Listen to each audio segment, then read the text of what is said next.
recipe is so simple and so yummy. In this video I make a Victoria sponge, but you'll see that once you know the basics, you can mix it up and bake all sorts of cakes. Enjoy! Hello and welcome. If you're new here, my name's Charlotte. If you've seen my videos before, then welcome back. Thank you for returning. Now, I learnt this recipe as a child and I must have made it hundreds of times over the years, because once you've got the sponge element, then you can make any cake you want. Add chocolate and you've got a chocolate cake, add lemon and you've got a lemon cake, add fruit and you've got a fruit cake.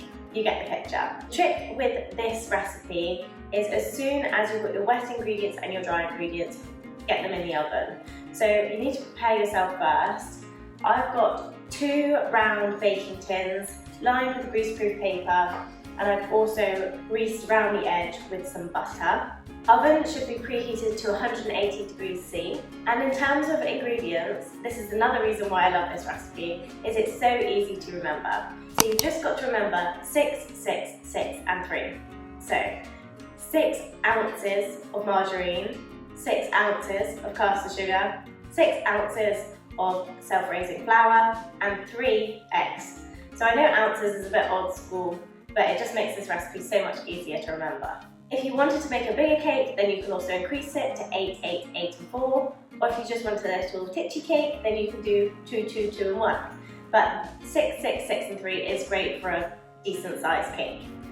So quite simply, take your margarine, pop that into a bowl, and you're going to cream that with your caster sugar. Now if you don't have a mixer, either a stand mixer or a hand mixer, you can do it with a wooden spoon, that's absolutely fine. But I have got a hand mixer here, so I'm going to use that. And you just want to cream it until it is light and fluffy. There we go, margarine and butter all creamed. Very simply, you then add in your self-raising flour and your eggs. Now if you're doing this by hand, it would be better to mix in the eggs and flour gradually, but if you've got a stand mixer or a hand mixer, then it's fine to do it all in one go. I'm also going to add in a teaspoon of baking powder at this point and give it another mix. If you're doing it with a hand mixer or a stand mixer, then it won't take very long at all. You just want to make sure it's all combined and smooth and a lovely looking cake batter. And there we go, that is the batter for your sponge recipe. So from here, if you wanted to make a lemon cake, add in some lemon juice and some lemon rind. If you wanted to make a chocolate cake, then take out about 1 ounce of the flour and add cocoa instead. If you want to make a fruit cake, mix in some fruit. You get the picture, it's super easy. So we're now going to pop it in our baking tin, so just split the batter in half in each one. Smooth them down a little and pop straight in the oven for around 20 minutes. You want to bake until they're going a lovely golden brown on the top, but not too dark.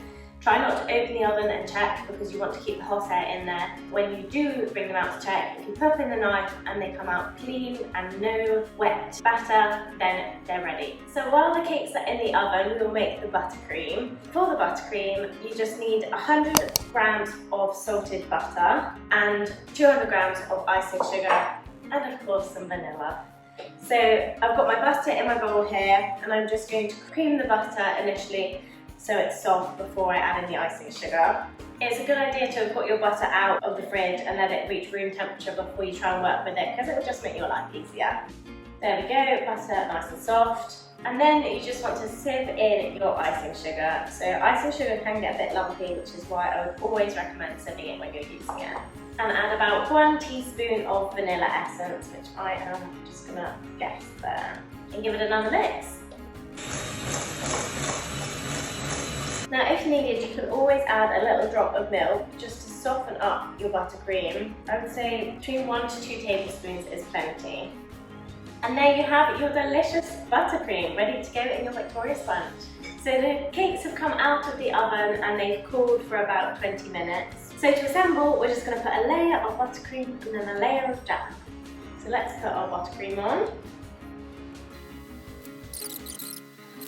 With the buttercream, you could have mixed in cocoa, if you make a chocolate cake. So it's really easy to diversify this cake and just make it into your favourite kind of cake. There we go, a beautiful smooth layer of buttercream. Now onto the jam.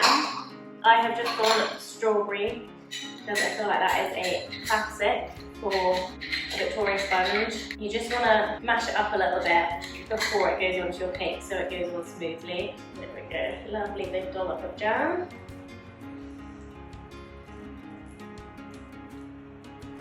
There we go, lovely. Carefully pop the top of your cake onto the bottom. Look at that.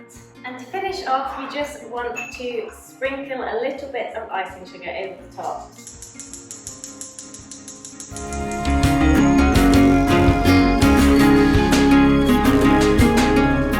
Okay, let's give it a cut.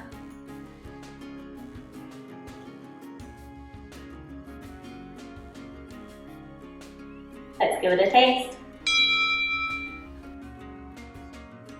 So yummy, so fluffy, so moist.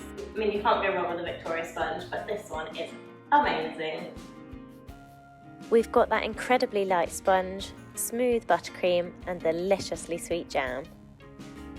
Thank you so much for watching.